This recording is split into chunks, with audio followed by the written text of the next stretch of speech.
Assalamualaikum warahmatullahi wabarakatuh. Hello everyone, welcome back to my class with me, Mrs. Rabi. How are you today? I hope you are always fine. Okay class, seems like our video last week. Before we are going to our material today, let's prayer. Type reason on my YouTube channel. Prepare your book, and the last is watch the explanation material in the next video. And class, today we are going to discuss about the expressions of obligation, prohibition, and suggestion or recommendation. Obligation artinya kewajiban, prohibition artinya larangan, dan suggestion or recommendation artinya masukan atau rekomendasi. Let's open our material by reading this sentence. Okay class, I'm read for you sentence by sentence. Okay, in this pandemic situation, we must take care of our health. Di situasi pandemik ini, kita seharusnya menjaga kesehatan tubuh kita. And we must not go to outside without wearing mask. Dan kita seharusnya tidak pergi keluar tanpa menggunakan masker. Remember, we should wear mask outside. Diingat, kita seharusnya menggunakan masker ketika pergi ke luar. Nah, anak-anak, jadi contoh yang di dalam kolom merah pertama itu, we must take care, itu adalah contoh dari obligation, karena itu adalah suatu keharusan. Sedangkan yang kedua itu, we must not go to outside. Nah, itu adalah contoh dari prohibition, itu adalah suatu larangan ya. Jadi kalian tidak diperbolehkan keluar tanpa menggunakan masker. Yang bagian we should, nah kita seharusnya menggunakan masker, itu adalah contoh dari suggestion atau recommendation. Let's continue our material. When we want to express obligation, prohibition, and suggestion, we use modal verbs. Apa itu modal verb? Nah, modal verb itu adalah must untuk obligation, must not untuk prohibition, dan should untuk suggestion. Nah, di sini ada obligation. Obligation itu adalah suatu keharusan, sedangkan prohibition itu adalah larangan. Sedangkan suggestion itu adalah saran atau himbauan. Bagaimana cara membuat kalimat ketiga ini? Kalian harus menggunakan dan mengikuti rumusnya. Yang pertama itu ada obligation, dia diikuti must plus verb 1. Sedangkan prohibition must not plus verb 1. Dan yang terakhir itu ada suggestion, kata should diikuti dengan verb 1. Untuk lebih jelasnya, nanti akan kita bahas satu persatu materi kita. Langsung saja kita masuk ke poin yang pertama, yaitu obligation atau must. Nah, di sini ada rumusnya. Ada 3 rumus. Yang pertama itu ada subject plus must plus verb 1. Sedangkan yang kedua, dia menggunakan subject plus have to atau has to plus verb 1. Nah, kalau misalnya ini tergantung subjeknya ya.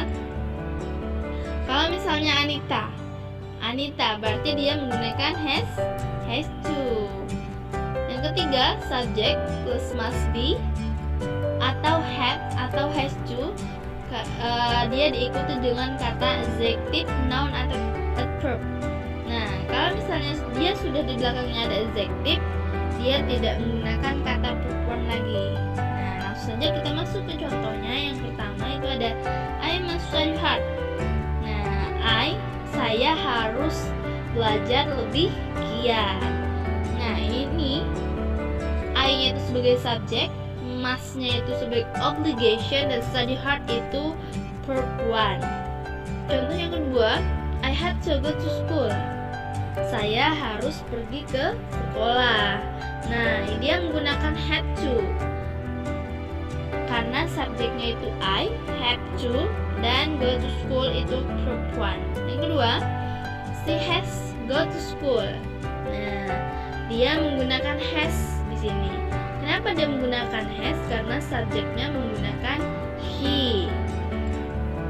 Dia perempuan harus pergi ke sekolah. I must be smart student. Nah, di sini dia menggunakan kata must be. Di depannya ada I. Apa perbedaannya? Kenapa dia menggunakan must be? Ya, karena di sini dia diikuti dengan adjective. Smart student itu termasuk kata adjective. Selanjutnya, next example. Example of obligation. The first example atau contoh yang pertama yaitu I must go to the doctor. I don't feel well. Saya harus pergi ke dokter. Saya merasa tidak enak badan. Dia menggunakan must ya. Yang kedua, I must do homework tonight. Saya harus mengerjakan PR saya malam ini.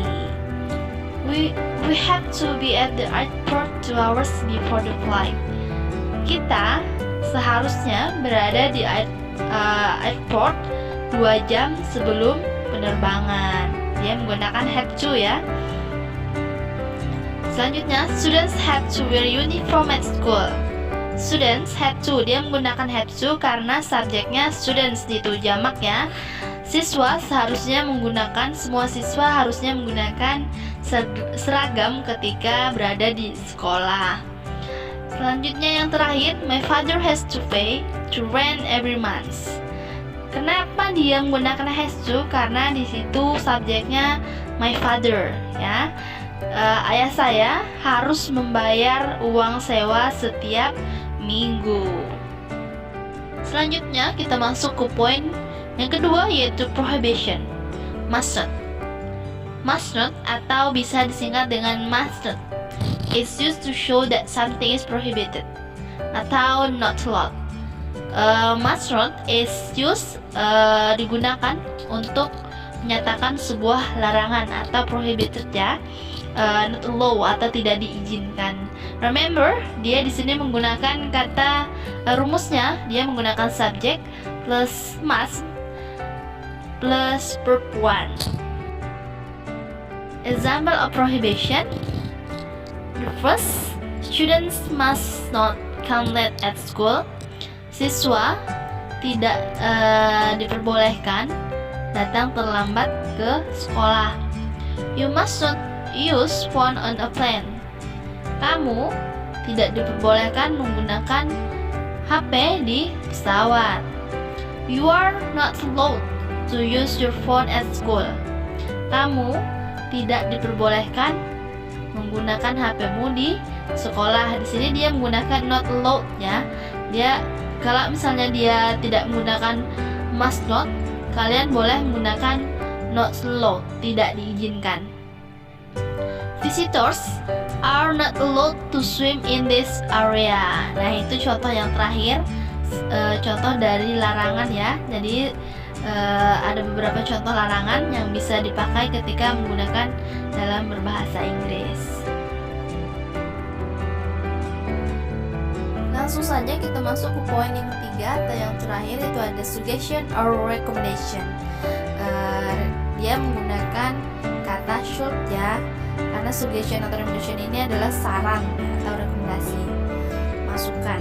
Dia menggunakan kata should, itu should dan should not, following by verb 1. Itu ada dua, should dan should not. Langsung saja kita masuk ke contoh yang pertama. You should come earlier to school. Kamu seharusnya datang lebih awal ke sekolah. He should drink a glass of water. Dia seharusnya minum 1 gelas air. Yang kedua, my sister should take a nap after school.